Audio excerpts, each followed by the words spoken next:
네, 박근혜 전 대통령의 국정농단 사건 어제 1심 공방을 마무리하면서 검찰이 징역 30년을 내려달라고 구형함에 따라 최종 결정에도 관심이 모아지고 있습니다. 네, 정태원 변호사와 함께 자세한 얘기 나눠봅니다. 어서 오십시오. 네, 안녕하십니까. 예, 어제 오후 인터넷 포털을 뜨겁게 달군 단어가 징역 30년이었는데 네.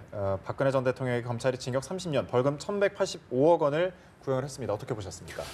그 이제 지금 박근혜 전 대통령을 담당 재판부가 최순실에 대한 재판도 담당했었기 때문에 이 정도 구형은 나오려고 예상이 가능했었습니다. 네. 왜 그런가 하면 최순실에 대해서 이제 박근혜 대통령과 공범 관계에 있는데 일부분이 근데 25년 구형을 했거든요. 예. 그다음에 벌금을 1,180억 마찬가지로 구형을 했기 때문에 적어도 공범인 박 대통령에 대해서도 최순실 씨보다 더 높은 형, 그러니까 25년 구형보다 더 높은 형이면 30년 또는 그보다 더 높은 형으로서 뭐 40년이나 아니면 무기징역도 가능하다고 보겠죠. 그래서 예.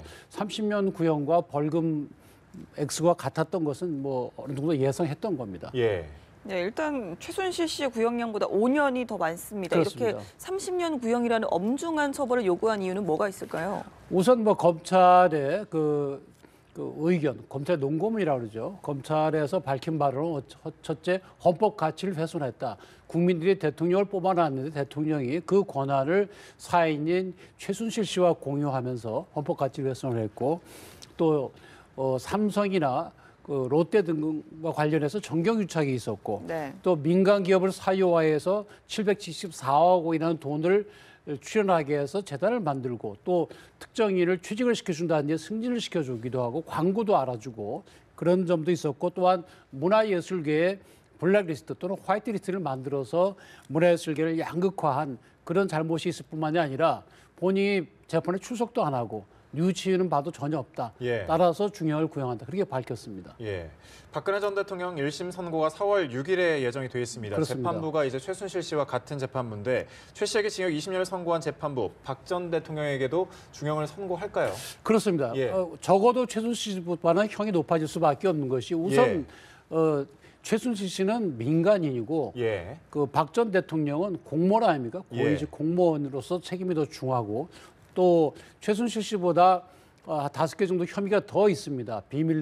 공무상 비밀 누설이라든지 그래서 그렇기도 하고 주된 범행은 박 전 대통령에게서 이루어졌다고 볼 수 있기 때문에 적어도 최순실 씨보다는 원효익성 높은 형. 그래서 예. 아마도 추측하기로는 징역 25년부터 30년 사이에 형이 내려지지 않을까 그렇게 추측을 합니다. 네, 일단 집중적으로 궁금해지는 사안 중에 하나가 일단 생중계가 결정이 될지도 궁금하거든요. 네. 어떻게 될까요? 지금 대법원 규칙이 개정이 돼서 예.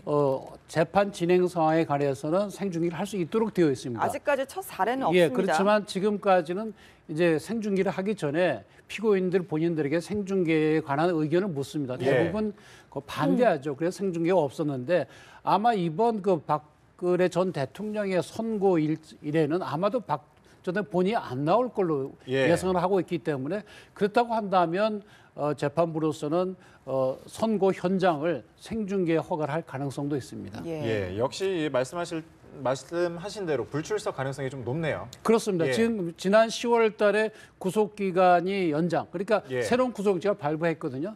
이제 그걸 들어서 재판부에 대한 믿음이 사라졌다. 그래서 출석을 안 하고 있거든요. 예. 그렇다고 한다면 선고하는 날짜는 더더군다나 나올 의미가 없죠, 본인으로서는. 그래서 예. 안 나올 걸로 예상이 됩니다. 네, 화제를 좀 바꿔보죠. 지금 미투 운동이 정말 일파만파로 번지고 있습니다. 그렇습니다.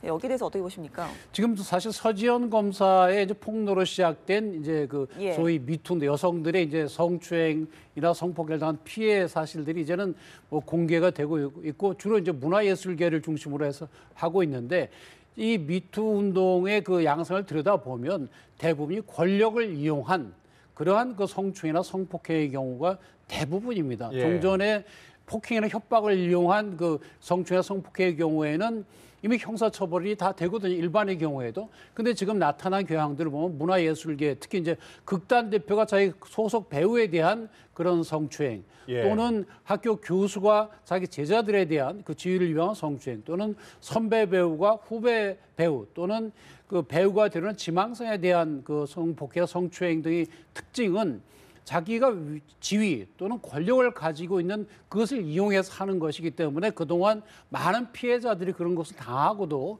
공개하지 못하다가 이번에 용기를 내서 공개하게 된 것이고 그동안에 뿌리 깊게 있던 잘못된 관행들이 드러난 거라고 봐야 됩니다. 예, 특히 말씀하신 권력을 이용한 성폭력 행태, 특히 문화예술계에 좀 많은 것 같은데 가해자로 지목된 사람들이 꽤 많죠. 지금 뭐 한 30명까지 나오고 있는데 주로 이제 그 연극 쪽에 극단, 그다음에 또 시인, 소설가, 그다음에 또 대학 교수 이렇게 문화예술계를 망라하고 있는데 지금 하여튼 거론되는 사람마다 한 30명 되고 또 예. 본인이 자기 입장을 밝히거나 또는 피해자들이 구체적으로 지명한 사람들도 벌써 한 20여 명 되거든요. 예. 대부분 이 성추행이고 때로는 성폭행도 있고 뭐 성희롱도 한두 건 있는 것 같고요.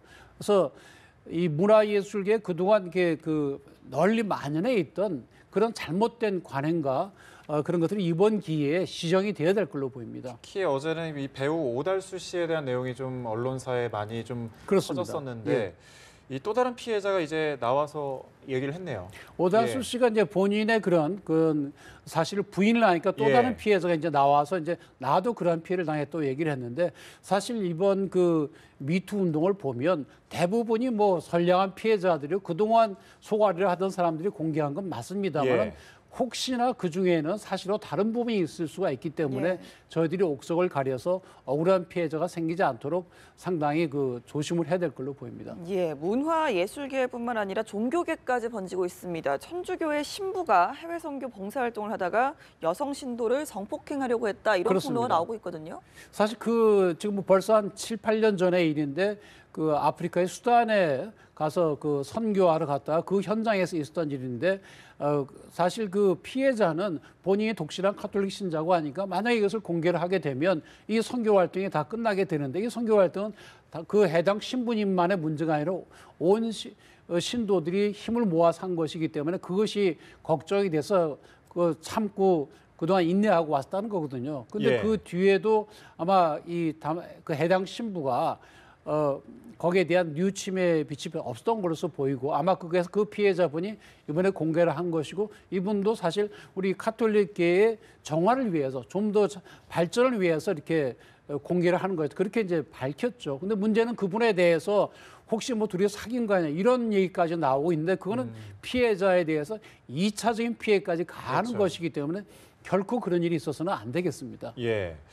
한편으로 이제 정부가 공공부문의 성폭력 근절 종합 대책을 마련을 했습니다. 앞으로 300만 원 이상의 벌금형을 받은 공무원들은 즉각 퇴출된다 이런 내용이 있네요. 근데 그 사실 뭐 예. 종전에 작년에 나왔던 걸 좀 더 이제 보강한 것으로 보이는데 예. 사실 300만 원뿐만이 아니라 그 이하라도 그것이 권력 또는 지위를 이용한 성추행 내지는 성희롱 쪽에 해당이 된다면 마땅히 공직에서 퇴출하는 것이 맞습니다. 이의 예. 기준이 300만 원일 뿐이지 지금 사회에 만연해 있는 특히 권력을 이용한 특히 남성 위주의 문화에서 일어나는 이런 부작용은 우리 여성들의 근무 환경을 그 악화시킬 뿐만이 아니라 이거는 사회 정의에 맞지가 않죠. 그래서 정부가 좀 더 적극적으로 나서야 되고 여기에는 무슨 이데올로기나 이념의 문제도 있을 수가 없기 때문에 예. 마땅히 이러한 문화를 이번에 철저히 막아야 되는 겁니다. 예, 지금 피해자들이 후환이 무서워서 피해 사실 폭로하는 걸 좀 주저하는 경향도 있습니다. 이 사실이 좀 피해자의 신상을 보호해줄 수 있는 어떤 신고 창구가 마련이 돼야 되고 또 사실을 말하더라도 명예훼손죄가 적용되는 방법을 좀 이렇게 폐지해야 한다 이런 요구도 나오고 있거든요. 그렇습니다. 이게 명예훼손 범죄 자체를 우리가 폐지하기 쉽지가 않습니다. 예. 그 장점과 단점이 있기 때문에 다만 이번에 미투 운동에서 드러난 것처럼 선량한 피해자들이 자신의 피해 사실을 공개하는 그 고통을 이겨내고 공개하는데 거기다가 거꾸로 거기에 대해서 그 가해자 쪽에서 뭐 명예훼손으로 뭐 고소를 하겠다 이런 네. 거는 철저히 우리가 막아야 되고요. 또 우리 이 법의 특가법에는 피해자에 대한 보복 그 행위에 대해서는 더 엄벌하도록 되어 있습니다. 이거는 예. 법으로도 우리가 보호를 해야 되고 우리 사회 전체적으로 보호를 해야 됩니다. 그래야 이런 일이 더 이상 일어나는 것을 막을 수가 있습니다. 예, 그런가 하면 이제 우려했던 일도 좀 벌어지고 있는 것 같습니다. 김어준 딴지일보 총수에게 성폭행과 협박을 당했다는 청와대 국민청원이 올라온 지 하루 만에 장난으로 글을 썼다라는 이제 사과를 담은 청원까지 올라왔거든요. 이 명예훼손에 공무집행 방해가 되는 게 아닐까요, 이건? 그렇습니다. 예. 그것이 저 명백하게 예. 허위의 사실이었다고 한다면 해당하는 인물에 대해서는 명예훼손이 되죠. 그래서 이번 기회에 저 청와대 국민청원도 좀 제도를 개선을 해서 물론 이제 처음에 만들어질 때는 국민이 말하고 물어보고 정부가 답한다는 좋은 취지로 되었는데 지금 아직 그게 제대로 정비가 안 돼서 네. 심지어 마음에 안 드는 판사를 쫓아내라는 그런 청원까지 하고 있지 않습니까? 예. 그래서 그걸 좀 정리해서 이렇게 잘못 이용되는 거는 좀 막아야 될 걸로 보입니다.